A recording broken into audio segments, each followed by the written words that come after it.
Wow একটা colour, এত সুন্দর একটা কালারের মধ্যে এত সুন্দর একটা জামদানি ওয়ার্ক করা ড্রেসটা দেখো। এটা কিন্তু খুবই ভালো একটা মানের কাপড়ের মধ্যে তোমরা পেয়ে যাবে, একটু গ্লেজি টাইপের। এটা কিন্তু আবার ভিতরে আস্তর দেওয়া রয়েছে।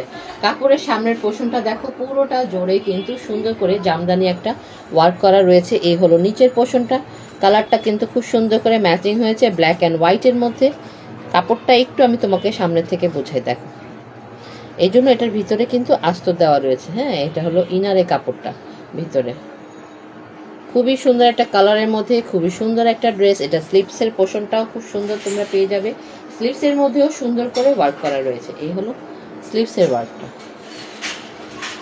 অল ওভার পুরো ড্রেসটা কিন্তু অনেক সুন্দর। এটা দোপাট্টাটাও কিন্তু আরো বেশি সুন্দর। আসলে ড্রেসের চাইতে ড্রেসের দোপাট্টাগুলো আমরা বেশি প্রাধান্য দেই, কারণ আমরা অনেকেই বেশিরভাগই আজকাল মাথায় হেজাব দিই, গায়ে কাপড়টা ঢেকে পড়ি, যার কারণে দোপাট্টাটা বেশি সুন্দর আমাদের প্রয়োজন হয়।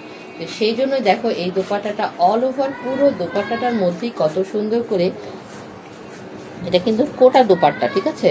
কোটা দোপাট্টার মধ্যে পুরোটা কিন্তু এম্বোটারি, এটা ঠিক আছে, পুরোটা জামদানি এম্বোটারি করা রয়েছে এই দোপাট্টাটার মধ্যে। ব্ল্যাকের মধ্যে অ্যাশ ব্ল্যাক বলতে পারো, এবং পিঙ্ক হোয়াইটের মধ্যে খুব সুন্দর করে পিচ কালার, এটা পিঙ্কও না, পিচ কালার, খুব সুন্দর করে ওয়ার্ক করা রয়েছে। কালারটা পেয়ে যাবে এক কালারের মধ্যে। যার পছন্দ হবে দ্রুত করে স্ক্রিনশট নিয়ে ইনবক্স করতে হবে কিন্তু।